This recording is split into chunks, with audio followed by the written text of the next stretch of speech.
नमस्कार मित्रांनो, फार्मिंग गुरु यूट्यूब चॅनलवरती सर्वात पहिल्यांदा तुमचं स्वागत आहे. आणि मी काल हे पाहिलं तर समजा मी हा फोटो काढलेला होता या फळांचा. आणि या फळांचा फोटो काढल्याबरोबर मी ChatGPT याला आणि गुगल जेमिनी याला पण विचारलं, तर त्यांनी सांगितलं की हे फळ तयार झालेलं आहे, म्हणजे फळाची सुरुवात झालेली आहे आता सध्या. म्हणून मी तुम्हाला मित्रांनो त्याच्यावरच, म्हणजे मला पण माहीत नाही काय आलेलं आहे, आम्हाला कोणालाच काही माहिती नाही. आम्ही ते सर्च केलं आणि हे फळ आहे असं त्यांनी सांगितलं. वरून आम्ही सर्च केल्याबरोबर.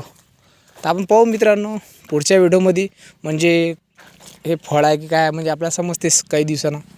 तर आपण परत एक व्हिडिओ टाकणार आहे याच्या बाद, म्हणजे फळ झाल्यानंतरच म्हणजे तुम्हाला कळवण्यात येईल की म्हणजे दाखवले जाणार आहे की बा हे फळ आहे. तर हे आहे सध्या आता एक वर्षात झाडं आहेत, म्हणजे 1 वर्ष होऊन याला 2 महिने झालेले आहेत. तर याच्यात पुढच्या व्हिडिओमध्ये पाहू आपण आता. तर धन्यवाद मित्रांनो, भेटूया पुढच्या व्हिडिओ.